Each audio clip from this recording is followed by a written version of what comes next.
Hi, everyone. Good morning. It is such an honor to be here.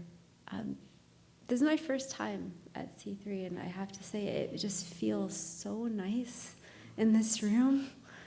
Thank you for bringing such a great energy to this space. I'm so excited to be here. I'm so excited to share some thoughts with you and to hear your ideas. We had a phenomenal conversation this morning before about this question, what is essential? And I'm really excited to hear your thoughts on it as well. So before I start, I just want to share that this is a perspective. It's not right or wrong. It's just a way of seeing things. That's what a perspective is. And it's either more or less useful. So hopefully we can all share different perspectives, and hopefully together we can walk around this question and get a better sense of actually what it might be. The reading we're discussing today comes from The Little Prince, written by, okay, you know now I studied Spanish, not French, so I really don't know how to say this guy's name. Antoine de Saint-Exupéry, something like that. And I read this story for the first time maybe 6 years ago, so it's pretty new to me. For those of you who might not be familiar with this story, it's really a tale that's about kind of what is true, or what is our true nature. The actual story follows a little prince who loves a flower and who lives on an asteroid and who also really appreciates sunsets immensely. And he leaves his asteroid to go to other planets, including ours, where he meets and befriends a fox and an aviator. And it's the fox who says to him what's quoted in the reading: "It is only with the heart that one sees rightly. What is essential is invisible to the eyes." So if you're hearing this for the first time, I just want to repeat it because that's what we're going to be talking about, so make sure it's in your head. It is only with the heart that one sees rightly. What is essential is invisible to the eyes. There tends to be a common sort of understanding of what these two sentences mean. So I'm going to start with that and then shift perspectives. So the common understanding of this is to say that our true understanding of the world goes beyond the physical. That emotions, intuition, empathy, all of these things are critical in understanding how we perceive and feel the world. Seeing with the heart is understood to mean that we're supposed to look past the surface into something deeper, something more meaningful. And that these are really important aspects of our existence. The phrase that says, "what is essential is invisible to the eye," is usually taken to mean, let's say, that the most important qualities of people and objects are not always immediately apparent.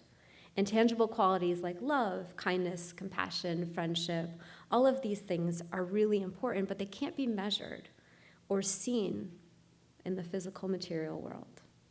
They have to be felt and understood with the heart. Everything here that I've described, to me, it implies this relationality, right? So it also has something to do with our connection to things, our connection to ourselves, our connection to other people, taking it beyond the surface. Excuse me. There's a cold coming on that I'm keeping at bay. Taken beyond the surface and kind of deepened. So this is the common perspective, and it's great. This is actually not what I saw when I first read these two sentences. What really struck me in this passage and actually moved me to tears was the word essential. Because for me, that word essential is kind of the key to unlocking a different perspective of this very simple passage of these two sentences. And so I want to spend some time talking about the word essential and what it is and how we can understand it. So the word essential, shockingly, comes from the root word for essence, which means we're going to spend some time talking about essence. I like to start with the roots of things because words are created, right? We create these words for a reason. We're trying to capture something about our existence. And I find it beneficial to start with the root of it because then it helps us understand, why did somebody create this word in the first place? So essence is interesting because it was created pretty recently in ancient Rome to try to understand something that the Greeks were describing. And This is something written by Aristotle and Plato, and again, I also don't speak Greek, so I'm going to say it in Greek as best I think it is pronounced, and that is toti and aina, maybe, and it is the what it was to be, which is kind of a mouthful in English, the what it was to be. And they shortened it to toti est, which is the what it is. So they had this concept of the what it is of something, the whatness, the thisness, the what it was to be. And it was more nuanced than just saying the what. So they needed another word. So they came up with this word, essentia. And essentia, the root of that is esse in Latin, and esse is also to be. So there's this being that underlies everything, then that gets layered on top of it with this sort of whatness, the what it is, the what it wants to be. So with this understanding, we can now look to how we use these words in modern, kind of how we use them now every day. And I looked at the Oxford English Dictionary, because that's the one I use, but I'm sure you could look it up in any dictionary. And essence, they define as being the intrinsic nature or indispensable quality of something, especially something abstract that determines its character. And in philosophy, it's a property or group of properties of something without which it would not exist, or be what it is. So there's the sneaking in of the what it is. We kind of kept that in the definition. And essential, believe it or not, the first 4 definitions of essential are related to essence. They say of or being related to essence, which I thought was surprising because we don't usually use essential in that way. We use essential as the 5th definition, which is absolutely necessary or indispensable. So I want to keep those definitions in mind when we think about that sentence. What is essential is invisible to the eyes. But before we get there, I just want to spend some time saying that this word essence has been something that people have been contemplating for a really long time. It's not, that's what it is, right? And we can move on. It's got this depth and layer to it. And I want to just share some perspectives on essence in the hope that it gets your mind thinking about different ways that we can kind of understand this word. So it started with the Greeks. Well, it didn't really start with the Greeks, but our word is starting with the Greeks. And Plato, who had this concept of the forms. So for him, the forms were these sort of perfections of things. And the essence was, I would say, our participation in the form. So the sort of the concretization of the forms here on this place of our existence. So it was how we related to the forms was through essence, or the essence of things. So it wasn't just in humans, it was in everything. Thomas Aquinas made a distinction between esse, being, and the whatness of something, where he said being is kind of everywhere and universal, but the whatness is personal, kind of individual. This made me think a little bit about consciousness. We talk a lot about a universal consciousness and sometimes a personal consciousness, so he made that sort of distinction with essence as well. John Locke also made a distinction in essences. He talks about real essences. This is a mouthful, which is the thing that makes a thing a thing. You can see why we needed a new word here. The thing that makes a thing is the real essence, and the nominal essence is our perception of what makes a thing a thing. So there's a distinction, which is kind of similar to what Plato was talking about with this sort of like ideal idea of something, and then what we bring to it. Then we move into existentialism, and Jean-Paul Sartre, again, French that I'm not probably absolutely mispronouncing, he said, you know what, essence isn't real at all. It's totally not a thing. We made it up. The only thing that's real is existence. So that's another really interesting thing to contemplate. So is it a thing? Is it not a thing? And he's not the only one who said that. There's a sect of Buddhism that also says that essence is not real, that actually our idea of essence gets in the way of our seeing things as they are, and that the reality of things and all phenomenon are actually absent of essence, which is interesting. So we have essence is like the most important thing, and essence is absolutely not a thing. And then we have a perspective of a sect of Hinduism that says that there's essence, and that there's our social conditioning, mental conditioning, habits, ego, personality, and that those are different things. and distinct things. So these are just different ideas, different perspectives. And I bring them all up just to make it really clear that there is no one understanding of this word, and that I hope that as we're talking today and as you go through the day and through the rest of the week, that this is something that you can hold on to and think about, what really is this to you? Because it gets to be something that you can work out for yourself. Thankfully for us, de Saint-Exupéry has his definition for us in those two sentences. For him, he says, it is only with the heart that one sees rightly, that this is what is essential. So if we understand essential to mean both of and relating to essence and that which is most fundamentally important, then we understand that he's simultaneously telling us that essence can only be seen with the heart, that it's of utmost importance, and that it's invisible to the eyes. So he kind of points to it. He walks around it. So let's talk about that. What does it mean to be invisible to the eyes? And what does it mean to see with the heart?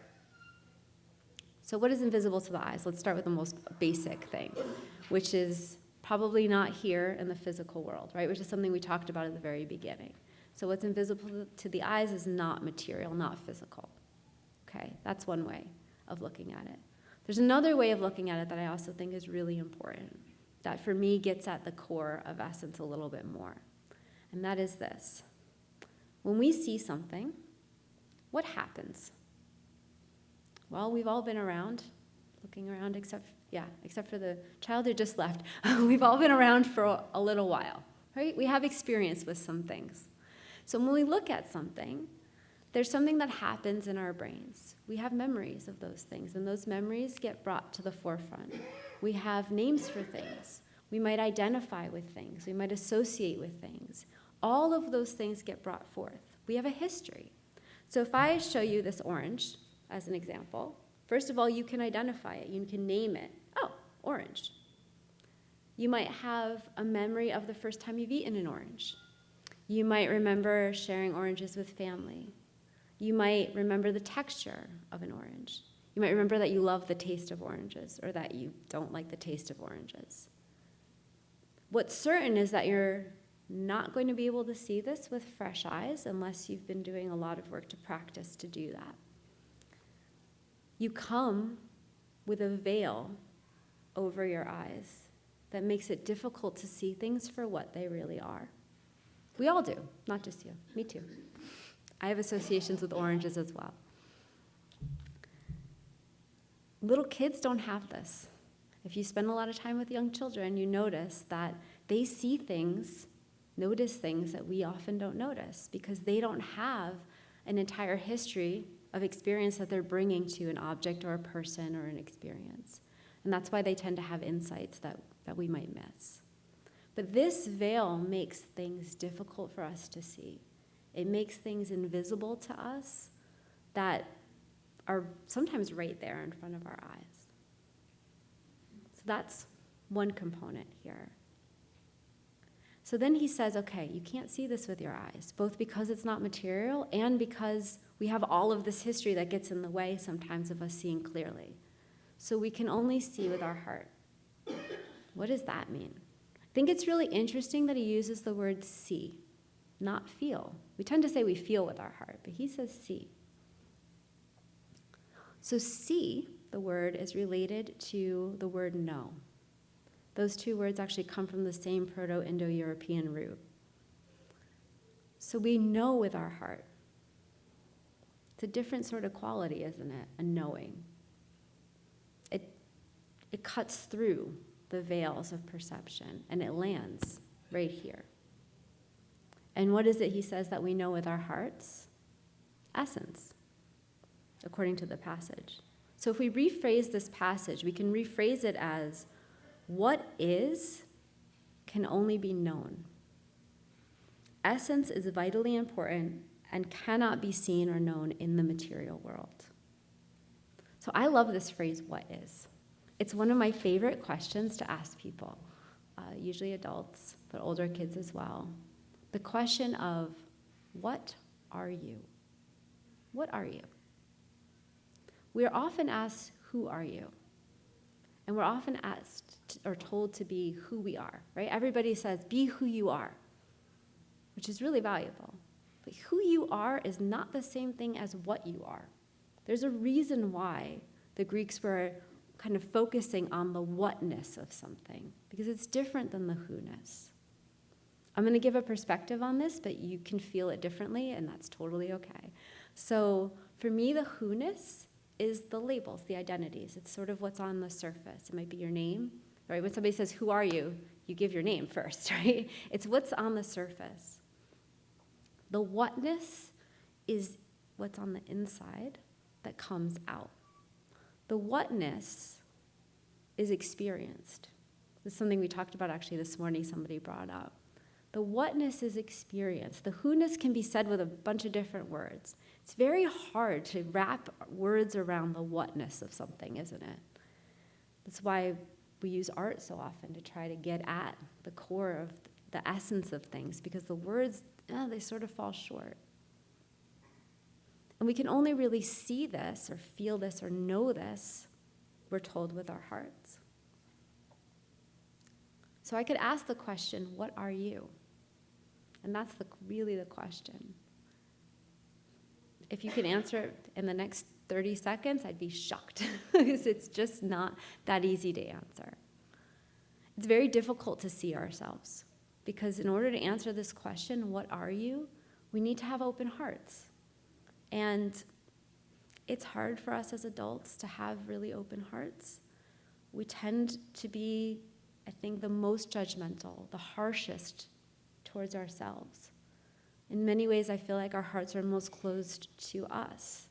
We tend to be a little bit easier to have open hearts, be a little bit softer with other people. So I thought that rather than say, right now, look inward and find the whatness in you and open your heart to you, because I know that's a little bit harder, why don't we try it with each other?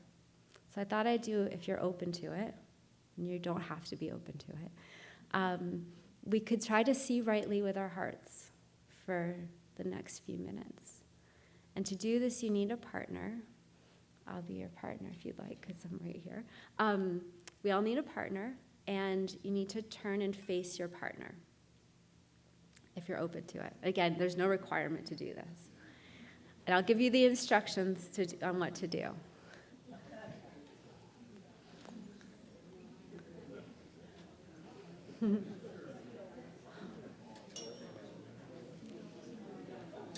Okay. Everybody got a partner? Okay, so this is what we're going to do. We're going to look into each other's eyes with open hearts, and as best as possible, without letting thoughts get in the way. And see if you can just see the other person. This is going to get to a point where it's giggly and squirmy. That's cool. Let it go. You can giggle, you can squirm, it's totally fine. We're going to push past that to see what we actually see when we're past the really awkward, uncomfortable phase. And let's just see what it's like to see with our hearts. So we'll give it 3-5 minutes, something like that. I'll set a timer. And then stay where you are when the timer goes off, and I'm going to give you a further instruction. Yeah? Is this okay? Show of hands, are enough people feeling like they want to try it? Yeah? Okay. Let's give it a try then. So go ahead and start. Look at each other, and I'll set the timer.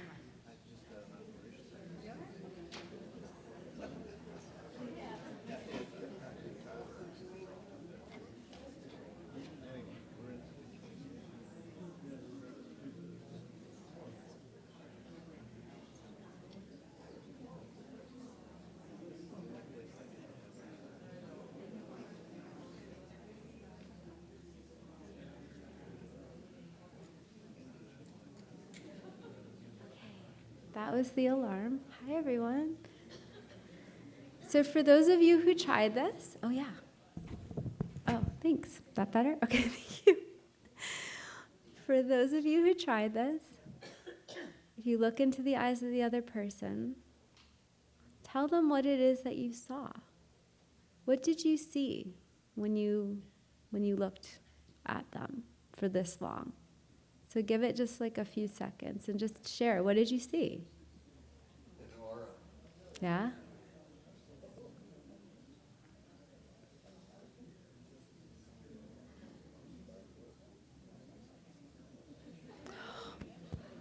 was very powerful. Did anybody else feel like that was a very powerful experience? Yeah, it was for me too. So thank you for doing this. Thanks for being open to trying it. I know it requires you to make yourself a bit vulnerable to do it. So to me, answering this question, what am I? It's not something that can be answered in a short amount of time. It can be a lifelong journey. It can take years to really understand this in yourself. But it might be the most important, the most essential question one can ask of yourself and of the people around you. And not just the people, but you can ask the same thing in nature, of everything. What is your essence? What are you? For many of us as adults, we obscure this. We tend to obscure our essences, not only from ourselves, but from everything and everyone in the world. And we learn to do this from a very young age. So if you look at small children, you can almost touch their essence. It's right there. It's so beautiful. But we learn at some point in our lives that it's not safe to share this. And so we learn to hide it away. Some of us lock it away. Some of us fortress it away with a lot of concrete around it. And because of that, we also have to close off our hearts a little. Because if we were to keep our hearts open and hide away what's true for us, our true nature, it would be really painful to witness our own imprisonment of ourselves. So these two things go hand in hand. Opening hearts, allowing yourself to really flourish and show up. So we walk around, most of us, hiding the most beautiful parts of ourselves with semi-closed hearts, blinded to the true nature of things. But it doesn't have to be this way. I mean, you just saw within a few minutes that you can really shift how you are in the world, how you show up, and what you allow to come through in a way that you can realize is actually really safe. Because the beauty that you saw in your partner, and I'm pretty sure you saw the beauty in your partner, it's in you, too. It's in all of us. So go find it. Go find what you are and set yourself free. If we all did that, if we all found the what in ourselves and let our hearts be open, we might be able to see rightly the essence of things with our hearts at all times. So what is essential? Essence. And how do we know it? By opening our hearts. Thank you all so much.